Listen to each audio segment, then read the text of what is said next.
चलिए देखो next question है, which of the following is strongest oxidant. कल जितना कंसेप्ट पढ़ाया था घर जाके रिवीजन किए, सच सच बताना, किए कि नहीं किए? किए?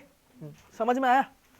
हाँ बोलो तन्मय, कल जितना पढ़ा है रिवीजन।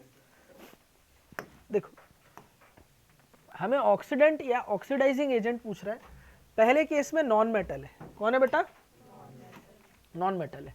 तो सपोज कोई नॉन मेटल हो, यहाँ मैं साइड में लिख रहा हूँ, ये कोई नॉन मेटल हो, ठीक है ना। ऑक्सीडाइजिंग एजेंट यानी डायरेक्टली प्रोपोर्शनल टू क्या होगा बेटा? एसआरपी, यानी सेल्फ को क्या करना होगा? रिड्यूस करना होगा।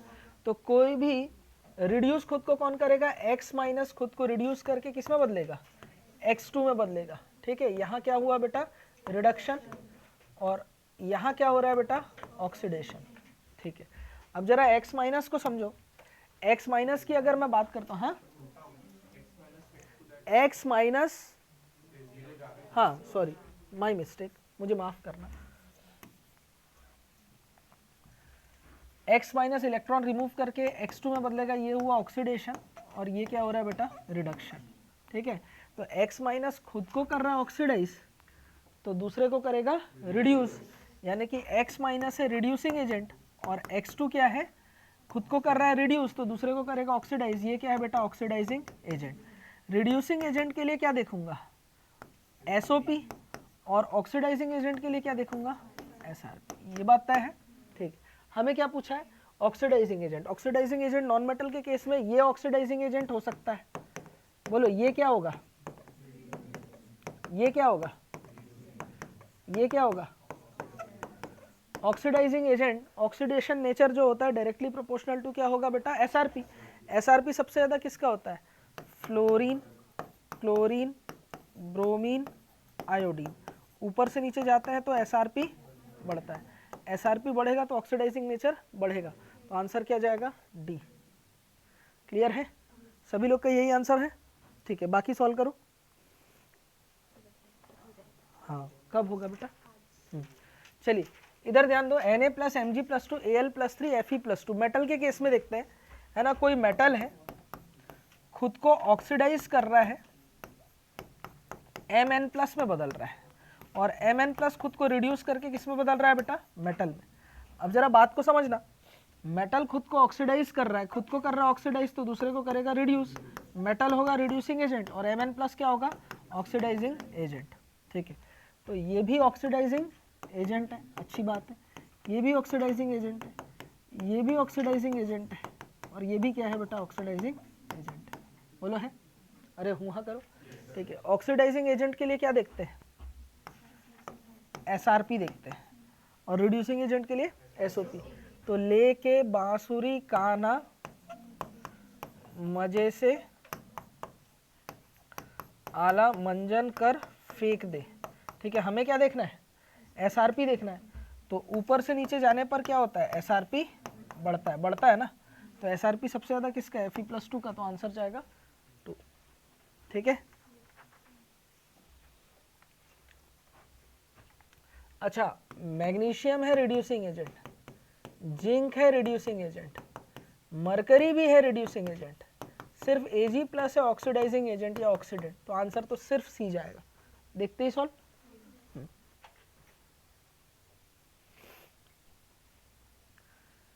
चलो अगला क्वेश्चन देखो, SRP ऑफ 4 एलिमेंट, कोई 4 एलिमेंट है A, B, C और D are minus 1.5 plus 0.75 minus 2.3 volt and plus 0.45 volt respectively. Arrange the following in increasing order of reactivity और रिड्यूसिंग नेचर। अब देखो 4 एलिमेंट है हमारे पास में, कौन कौन? A, B, C और D। पहले इलेक्ट्रोकेमिकल सीरीज के बेसिस पे लिखते हैं। सबसे ज्यादा नेगेटिव SRP किसका दिख रहा है? ये किसकी वैल्यू दी हुई है? जब कुछ नहीं बोला जाता तो SRP होता है -2। ये देखो A के लिए कितना है? -1.5, B के लिए है 0.75, और C के लिए कितना है? -2.3 वोल्ट। C के बाद कौन आएगा? A आएगा। कौन आएगा? A। फिर कौन आएगा? हाइड्रोजन। फिर कौन आएगा बताओ? 0.75, हाँ कौन आएगा? D। फिर कौन होगा? B। बोलो यही होगा, ठीक है। ये हमने लिखा इलेक्ट्रोकेमिकल सीरीज के बेसिस पे, ठीक। ये नेगेटिव SRP है। ये कितना है बेटा? -1.5 वोल्ट, ये कितना है 0, डी कितना है 0.45 वोल्ट और बी कितना है 75 वोल्ट। बोलो है, ठीक है। अब देखो रिएक्टिविटी के बेसिस पे अगर लिखूं तो आप समझना पॉजिटिव एसआरपी है और नेगेटिव एसआरपी है, तो नेगेटिव एसआरपी वाले तो डेफिनेटली मेटल होंगे। अब ये अगर मेटल है तो मेटल और नॉन मेटल की रिएक्टिविटी हम कंपेयर नहीं करेंगे। अगर ये मेटल है तो ये भी ऑब्वियसली क्या होंगे मेटल। तो यहाँ जो रिएक्टिविटी बोल रहे हैं तो ये रिएक्टिविटी मतलब मेटल की रिएक्टिविटी, और मेटल की रिएक्टिविटी क्या होगी बताओ। हाँ, ऊपर से नीचे जाने पर एसआरपी बढ़ता है, तो एसआरपी अगर बढ़ता है तो मेटल की रिएक्टिविटी इनवर्सली प्रोपोर्शनल टू क्या होता है एसआरपी होती है। तो रिएक्टिविटी घटती है, ऊपर वाली नीचे वाली को हटा देती है, उसकी जगह खुद आ जाती है। तो सी फिर ए फिर डी फिर बी। बोलो क्लियर है। अच्छा, reducing nature is directly proportional to SOP. तो एसओपी नीचे से ऊपर जाएंगे तो एसओपी बढ़ता है, एसओपी नीचे से ऊपर जाने पर क्या होता है बढ़ता है। तो reducing nature directly proportional to SOP. अच्छा, reducing nature directly proportional to SOP, तो ये ऑर्डर हो जाएगा कौन बेटा सी फिर ए फिर डी फिर बी, यही होगा, लिख लो। चलो देखो क्वेश्चन बड़ा सिंपल है। A+2 इलेक्ट्रॉन खा रहा है यानी खुद को कर रहा है रिड्यूस, यानी ये वैल्यू दी हुई है एसआरपी। B से B+2 बन रहा है, ये एसओपी दी हुई है। C+2 एसआरपी, D से D+2 बन रहा है, ये एसओपी दी हुई है। ये तो लफड़ा है ना। ऐसे ही मत दनादन कंपेयर कर देना ना तो गलत हो जाएगा। सबसे पहले इनको एसआरपी के बेसिस पे जमाते हैं। A+2 से A बन रहा है, एसआरपी की वैल्यू क्या दी हुई है -2.75 वोल्ट, ठीक है। इसके बाद B+2 से अगर B बने, B+2 से अगर B बने तो एसआरपी कितनी दी हुई है -0.15 वोल्ट। ये चीज समझ में आया। B+2 से B बना रहा हूं तो रिएक्शन को मुझे क्या करना होगा रिवर्स करना होगा। बात समझ में आ रहा है, ठीक है। चलो C+2 से अगर C बने तो फिर एसआरपी की वैल्यू कितनी दी हुई है -1.5 वोल्ट, ठीक है। अच्छा, D+2 से अगर D बने तो -0.69 वोल्ट।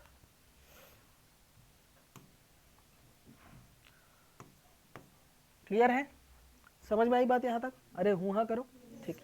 जरा बात को समझना। अब इनको इलेक्ट्रोकेमिकल सीरीज के बेसिस पे जमाते हैं। तो अगर एसआरपी के बेसिस पे मैं जमाऊं तो सबसे कम किसका है बताओ ए, ठीक है। उसके बाद फिर कौन है बताओ सी, फिर कौन होगा हाँ डी, फिर कौन होगा बी। तो ऊपर से नीचे जा रहे हैं, इसकी एसआरपी क्या हो रही है बढ़ रही है। नीचे से ऊपर जाएंगे तो एसओपी बढ़ेगी। ये चीज समझ में आया, ठीक है। तो अब हमें पूछा है reactivity of A B C and D, सारे तो मेटल है, ठीक है। नेगेटिव एसआरपी है, सारे तो क्या है मेटल है। तो रिएक्टिविटी सबसे ज्यादा क्या होगा ए फिर सी फिर डी फिर बी। ये बात समझ में आया, क्योंकि ऊपर वाली ज्यादा रिएक्टिव होती है, नीचे वाली को हटा देती है। Reactivity of metal towards down the group, reactivity decreases. बोलो बात क्लियर है। ऑक्सीडाइजिंग पावर बताओ, ऑक्सीडाइज कौन करेगा A+2 खुद को कर रहा है रिड्यूस तो दूसरे को करेगा ऑक्सीडाइज, तो ये लोग ऑक्सीडाइजिंग एजेंट होंगे। Oxidising power directly proportional to क्या होगा एसआरपी। एसआरपी सबसे ज्यादा किसका है अरे यार बी का सबसे ज्यादा है ना, बी का सबसे ज्यादा नहीं है क्या। अगर मैं एसआरपी की बात करूं, एसआरपी सबसे ज्यादा किसका है बी का है। तो हमारे पास सबसे ज्यादा कौन बताओ कौन होगा सबसे अच्छा ऑक्सीडाइजिंग एजेंट हाँ B+2। अरे होगा ना, ये ऑक्सीडाइजिंग एजेंट है, ये कौन है रिड्यूसिंग एजेंट है। B+2 के बाद कौन होगा D+2, D+2 के बाद कौन होगा C+2, C+2 के बाद कौन होगा A+2। क्या ये बात सभी को समझ में आई, बात सभी को समझ में आती है। अरे हूँ हाँ करो, ठीक है। चलो रिड्यूसिंग पावर की बात करूंगा तो रिड्यूसिंग पावर ABCD का होगा। Reducing power directly proportional to SOP. SOP सबसे ज्यादा किसका है ए का सबसे ज्यादा, फिर सी, फिर हाँ डी, फिर बी, बी का सबसे कम। क्लियर है, अब तो खेल जाओगे ना, यही यही घुमाता। इतने क्वेश्चन करा दिया और सारे बन जाएंगे, लिख लो।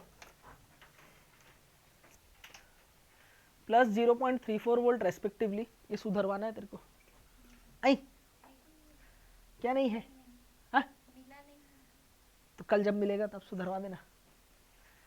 Plus 0.34 volt respectively, which one is correct?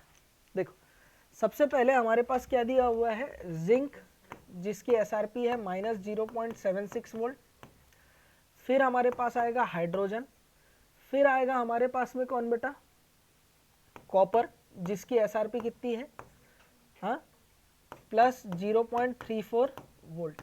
Copper के बाद हमारे पास कौन आ जाएगा बेटा, सिल्वर। सिल्वर की एसआरपी कितनी है बताओ, प्लस 0.80 वोल्ट। बोलो है ठीक है। अब बात को समझना, ये इलेक्ट्रोकेमिकल सीरीज के बेसिस पे मैंने जमाया, तो zinc can reduce Ag plus and Cu+2, क्या ये स्टेटमेंट सही या गलत? देखो जिंक की एसओपी ज्यादा है, तो जिंक सेल्फ को करेगा ऑक्सीडाइज, तो दूसरे को करेगा रिड्यूस। ये बात तो तय है कि जिंक दूसरे को रिड्यूस करेगा। किसको रिड्यूस करेगा? जिंक किसको रिड्यूस करेगा? सेल्फ को ऑक्सीडाइज कर रहा है, दूसरे को रिड्यूस करेगा। किसको करेगा? कॉपर और सिल्वर को। और ये बोलना बिल्कुल गलत है। Zinc can reduce copper plus और सिल्वर प्लस, ये रिएक्शन होगी और Zn+2 बनेगा और साथ ही साथ Cu या सिल्वर एलिमिनेट हो जाएगा। बोलो बात क्लियर है? ये बात सभी को समझ में आया? ठीक है। जिंक ने खुद को क्या किया, जिंक की एसआरपी एसओपी सबसे ज्यादा, तो सेल्फ को करेगा ऑक्सीडाइज। इसने सेल्फ को क्या किया, ऑक्सीडाइज, तो दूसरे को क्या किया, रिड्यूस किया। तो जिंक एक्ट एज, खुद को ऑक्सीडाइज कर रहा, दूसरे को कर रहा रिड्यूस, रिड्यूसिंग एजेंट। और ये लोग कैसे काम कर रहे हैं, ऑक्सीडाइजिंग एजेंट की तरह काम कर रहे हैं। तो पहला स्टेटमेंट तो गलत है, Ag can oxidise zinc and copper, बिल्कुल गलत है। ठीक है। Zinc can oxidise Ag plus and Cu+2, बिल्कुल करेक्ट है ना? अरे हुआ करो। ठीक है। अच्छा, zinc can oxidise silver and copper, गलत है भाई। सिल्वर और कॉपर को कैसे ऑक्सीडाइज करेगा? सिल्वर कॉपर को ऑक्सीडाइज करके क्या मतलब ऐसे नहीं पॉसिबल है ना। बोलो बात समझ में आ रहा है? ठीक है। Copper can oxidise silver and zinc, ये स्टेटमेंट भी गलत है भाई। सिल्वर और जिंक को थोड़ी कर पाएगा, तो आंसर क्या जाएगा हमारे पास में, बी। क्लियर हुआ? स्टेटमेंट समझ में आया? अरे हूँ हाँ करो ना, आया कि नहीं आया? समझ में आया ना? मेटल मेटल की थोड़ी बात होगी, मेटल और मेटल आयन की रिएक्शन होगी ना, हाँ जैसे ऐसे होगा। हाँ ये क्वेश्चन बताता हूँ। देखो एक क्वेश्चन है, कैलकुलेट E0 सेल, यानी स्टैंडर्ड EMF निकालना है आपको सेल का। ठीक है। सेल के लिए सेल दिया हुआ है Zn से Zn+2 एक्वस और Cu+2 एक्वस से Cu बन रहा है। E0 Zn से Zn+2 plus 0.76 volt, E0 Cu से Cu+2 है माइनस 0.34 वोल्ट। ठीक है। इसको समझते हैं। देखो सबसे पहले इस क्वेश्चन में हमारे लिए ये हो गया एनोड, ये हो गया ब्रिज, ये हो गया कैथोड। क्या ये बात तय है? अरे हुआ करो, एनोड ब्रिज कैथोड। अब जरा ध्यान देना, जिंक से Zn+2 क्या हो रहा है, ऑक्सीडेशन, यानी ये वैल्यू किसकी दी हुई है, SO2। कॉपर से Cu+2 क्या हो रहा है, ऑक्सीडेशन, तो ये वैल्यू क्या दी हुई है, SO2। अच्छा, E0 सेल निकालने का फॉर्मूला क्या था, E0 cell equals to E0 anode plus E0 cathode. और एनोड के लिए हम लोग लोन ले लेते हैं, तो left hand side anode oxidation negative, तो यहाँ पर ऑक्सीडेशन होता है तो SO2 और यहाँ रिडक्शन होता है तो SRP लेंगे। तो यहाँ पर जिंक है एनोड, तो SO2 चाहिए, वो दिया हुआ है कितना, प्लस 0.76 वोल्ट। प्लस कॉपर के लिए, कॉपर क्या है, कैथोड, कैथोड के लिए क्या लेते हैं, SRP, यहाँ दिया हुआ है SO2, हमें वैल्यू लेनी है किसकी, SRP की, तो माइनस 0.34 वोल्ट, तो ये कितना हो जाएगा, प्लस 0.34 वोल्ट। जोड़ के बताओ कितना आएगा, 1.10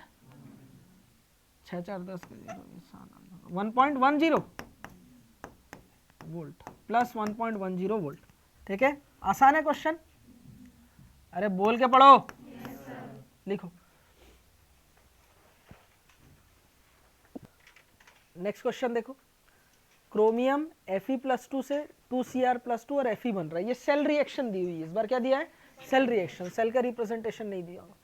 तो क्रोमियम से क्रोमियम +3 बन रहा है, यानी ये क्या हो रहा है, ऑक्सीडेशन, तो ये वैल्यू दी हुई है SO2। और Fe+2 से Fe क्या दिया हुआ है, SRP। तो आपसे पूछ रहा है कि E0 सेल क्या होगा, तो E not cell equals to क्या होगा बताओ? हाँ, E not cell equals to E not anode plus E not cathode. Anode के लिए, कैथोड के लिए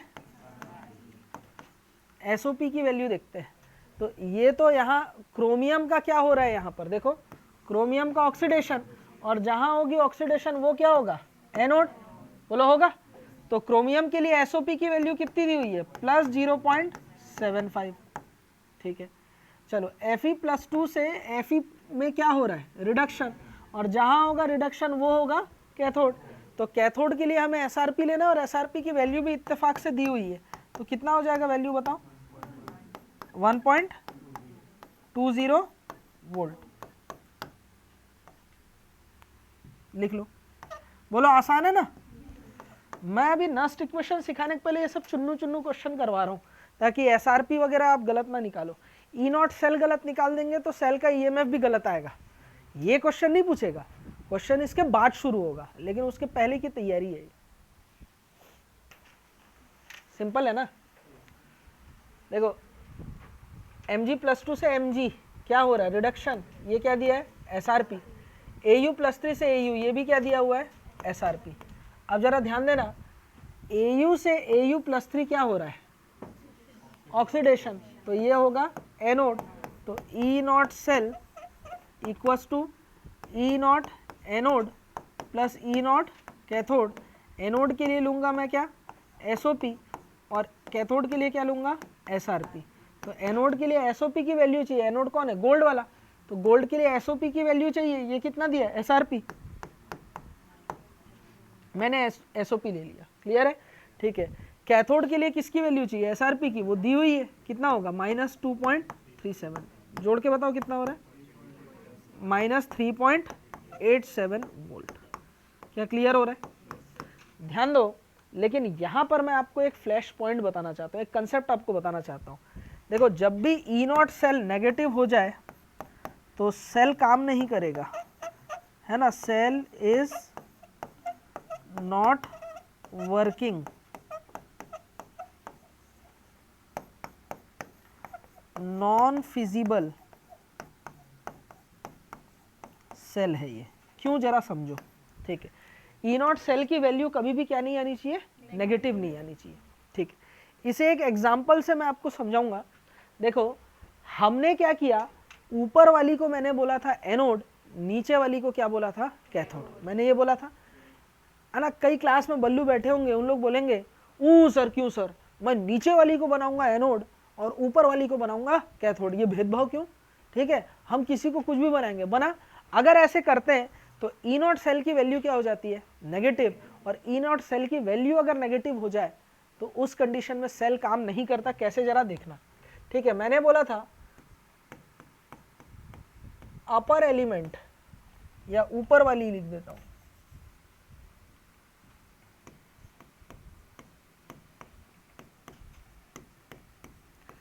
ये ऑलवेज एनोड होगी, नीचे वाली ऑलवेज कैथोड होगी। तो नीचे वाले का SRP ज़्यादा होगा, ऊपर वाले का SOP ज़्यादा होगा। तो यहाँ पर इस केस में ई नॉट सेल की वैल्यू क्या आएगी? इस कंडीशन में ई नॉट सेल की वैल्यू क्या आ जाएगी? पॉजिटिव आएगी।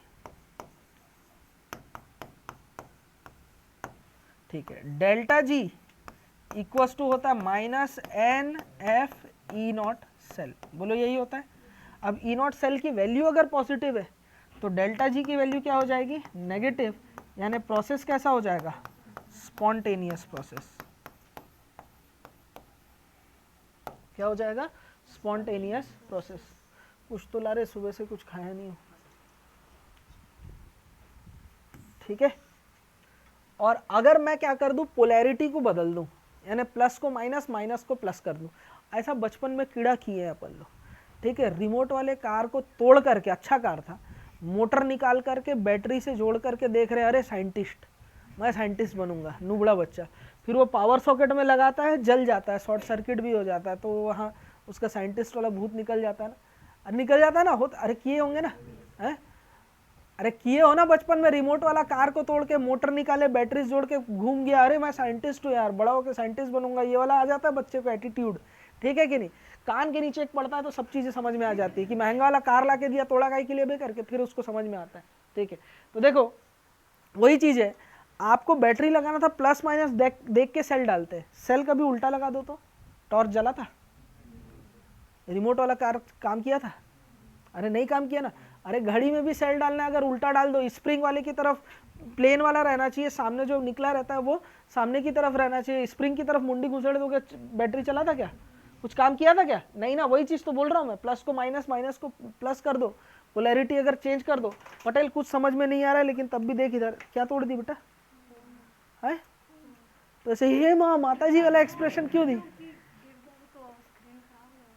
खराब हो जाएगा क्या? खराब हो गया ऑलरेडी, टूटा हुआ, और कितना टूटेगा बेटा वो, ठीक है। हाँ इधर पटेल ध्यान दे बेटा, आराम से, है ना। कुछ समझ नहीं आएगा लेकिन फिर भी देख। पटेल अगर मैं नीचे वाली को क्या बना दूं, पटेल बोलेगा, सब चुप रहेंगे, एनोड। और ऊपर वाली को क्या बनाऊं, कैथोड। तो अब क्या हो रहा है जरा ध्यान देना भाई, अब पोलैरिटी चेंज हो गई है, तो ई नॉट सेल, कसम भगवान गणेश की, आप कैलकुलेट करके देख लेना, वैल्यू आएगी नेगेटिव, और वैल्यू अगर नेगेटिव आई तो delta G not equals to minus N F E not cell. अगर ई नॉट सेल की वैल्यू नेगेटिव है तो डेल्टा जी नॉट की वैल्यू क्या आ जाएगी, पॉजिटिव। तो प्रोसेस क्या हो जाएगा, नॉन स्पॉन्टेनियस होगा, ठीक है। तो यहाँ पर सेल कैसा है, वर्किंग है या फिजिबल कंडीशन में है, यहाँ पर नॉट वर्किंग लिखा जाए।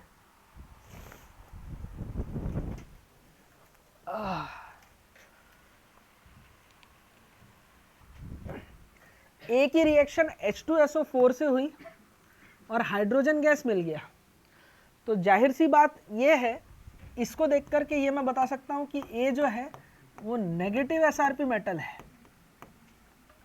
यानी हाइड्रोजन के ऊपर है, ठीक है।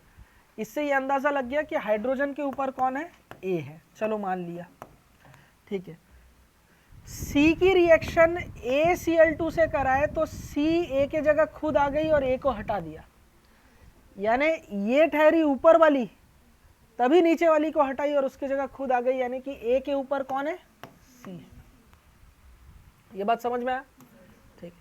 और जरा देखो, और देखो, सी की रिएक्शन ई से कराए तो नो रिएक्शन, रिएक्शन ही नहीं हुआ, इसका मतलब ये है कि ये जरूर नीचे वाली होगी, इससे भी ऊपर होगी कौन, ई,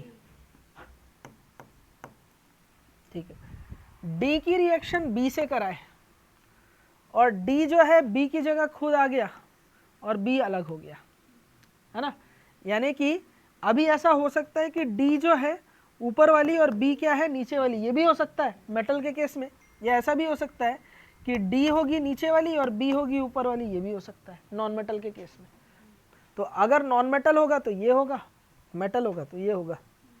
जरा देखते हैं, डी की रिएक्शन H2SO4 से करा है, रिएक्शन ही नहीं हुआ, यानी डी जरूर, ये तो तभी होगा जब पॉजिटिव एसआरपी हो, बोलो होगा ना। अरे डी की रिएक्शन H2SO4 से करा है तो जरूर डी हाइड्रोजन के किसके होगा, नीचे होगा, जरूर डी हाइड्रोजन के नीचे है, ठीक है। और डी हाइड्रोजन के नीचे है और डी और बी की रिएक्शन हो रही है, तो डी जो है नीचे वाली ऊपर वाली को हटा करके उसकी जगह खुद आ जाती है, ऐसा नॉन मेटल के केस में होता है। तो डी से ऊपर कौन होगा, बी। क्लियर है? अरे हूं हाँ करो,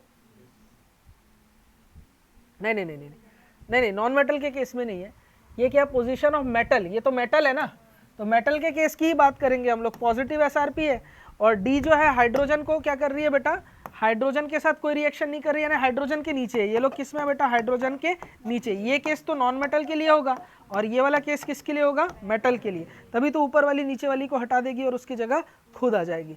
तो ये हो जाएगा डी और ये कौन हो जाएगा, बी।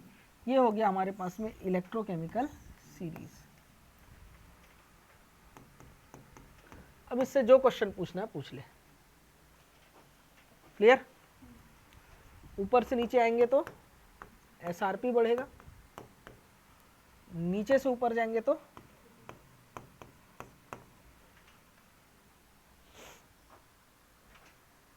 जुगाड़ ऐसे ट्रिक्स कोई नहीं देगा तुमको सिंपल टिप्स पीसीएम भी everything now easily on your finger tips जो भी चाहिए ले लेना